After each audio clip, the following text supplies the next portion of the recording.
Welcome to Above Par. I'm your host, Kathy Hartwood. I show you how to take more of your talent to the golf course without practicing harder, taking more lessons, or buying new equipment. I show you how to end the frustration of underperforming so you can start playing to your potential. This is where you are going to learn how to think above par so you can play below par. Let's get to it. Hello, my golf friends, and welcome back to Above Par. I hope you're having a wonderful week and the temperature has either gone up or calmed down in parts of the country. It's been a crazy week, super cold and super hot, but I hope you're out there playing golf and enjoying yourself.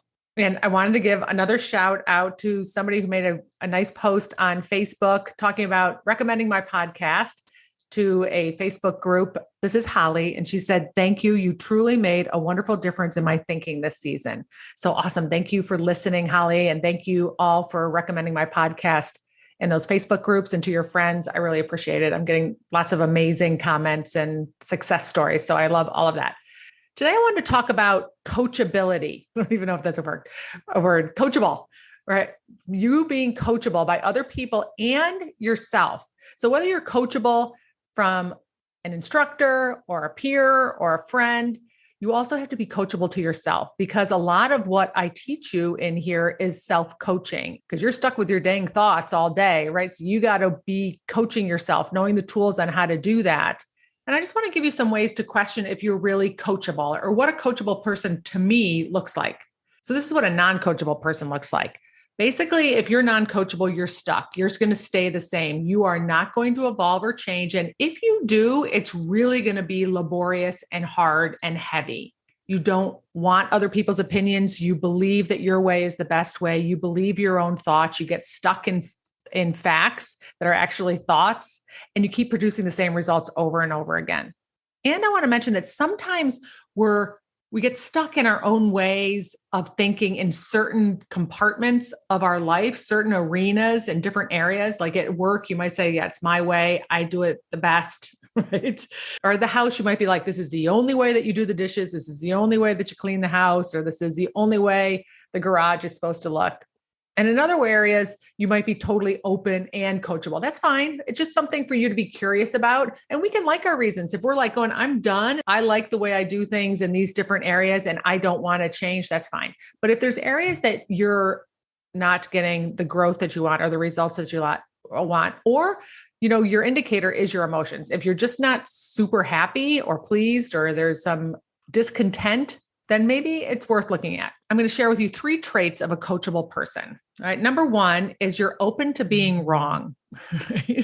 So this is kind of goes back to the first thing that I said. It's either your way or the highway, or you think you know best, or that you are very stuck in a belief that you have about something. I'm going to use it in the context of golf instruction in this case. Teaching over the years, I've run across a lot of people who thought, and a lot of instructors, I'm just going to say, who taught just one way. There's just one way to do it. There's only one way to make a good pivot. There's only one way to chip. There's only one way to putt. It's like, you can't do this. You have to do that. If anybody offered you up any other alternative, you would instantly feel resistance to them and have a feeling or a sense in your head that they were wrong. Now, I run up against this all the time when I coach clients, because that's why they're coming to me, right? Their brains are a little stuck in a pattern. My brain was stuck in believing my thoughts about my putting for decades.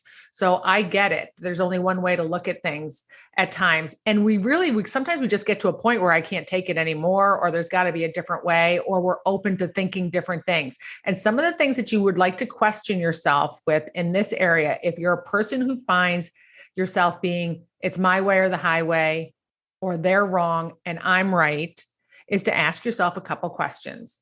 One would be, how might I be wrong about this? Is this really the only way to look at it?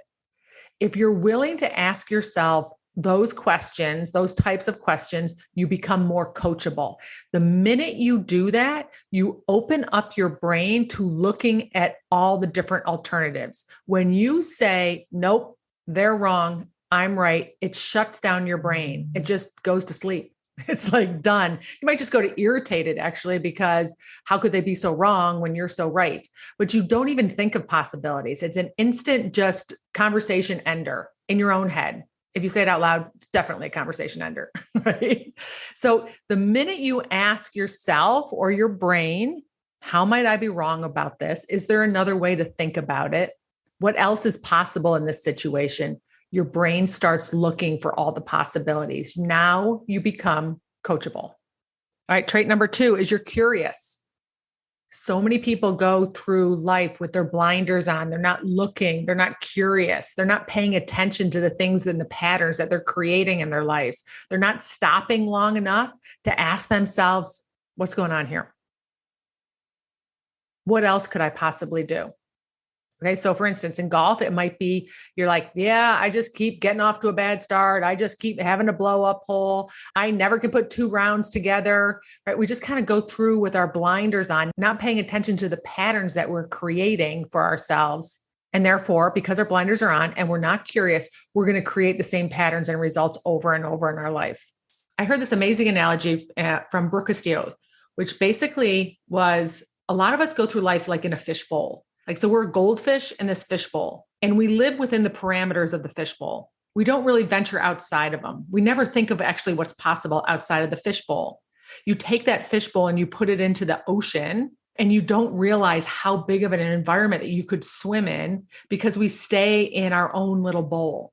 If you got a bird's eye seagull view, the seagull was sitting there going, fish, there's so many places you could go. Get out of the confines of your own little bowl. But we never stretch our brain to look outside of it. We're just like, this is the way it is. This is what I do.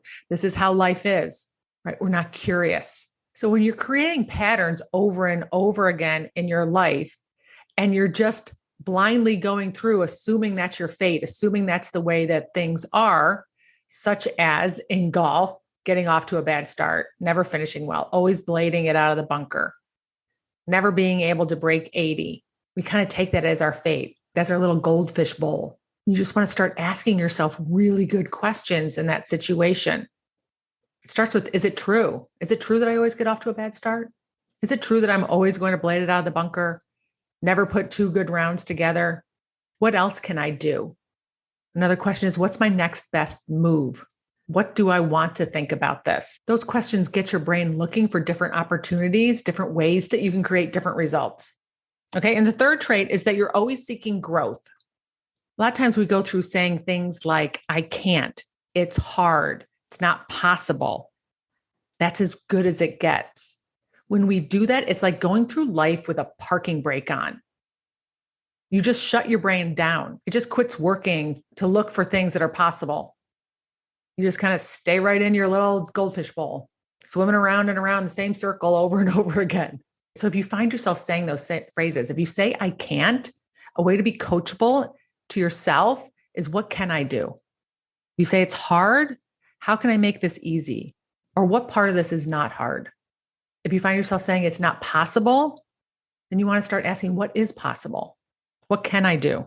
Is this really as good as it gets? And when you do that, you become coachable. You open up yourself for changing the way you're thinking. You open up yourself for changing your results. I promise you, over the years, between golf and coaching, I have run into many a person who is non-coachable. Right? I'm going to say they don't look very happy either. Right? They just get very stuck in their ways, which is so interesting because they come to me because they're not happy, whether it's in their golf swing or in coaching, but yet they're not willing to change. I'm uncomfortable. I'm not happy. I'm miserable. I want different results, but I also am not willing to change. I had this one lady take a lesson from me. She was a beginner golfer. I was totally dumbfounded by this. I literally was speechless. I think I stared at her for like 30 seconds, not knowing what to say.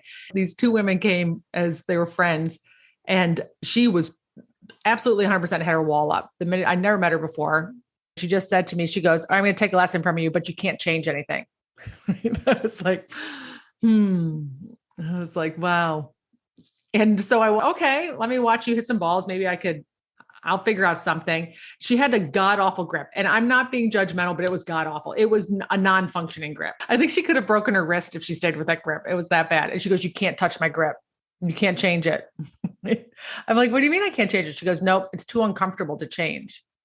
And that's part of it too. If we're not willing to be uncomfortable, we become not very coachable, because Changing is uncomfortable. Shifting the way you think about things is uncomfortable. It creates a little resistance in your brain. Your brain doesn't like to change.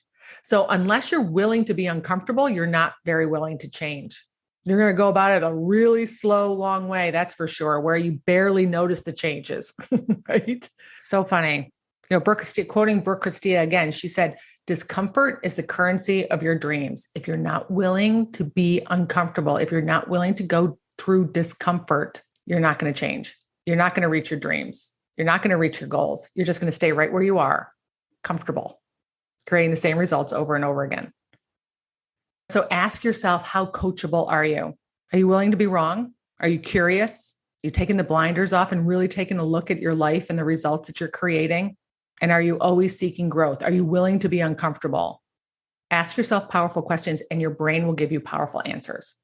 All right. Coachability and self-coachability, because you spend a lot of time with yourself. What's that saying? Like, wherever I go, there I am. Right? All right. See if you can increase your level of coachability this year. All right, my friends, have a beautiful week and I'll talk to you next Wednesday. Bye.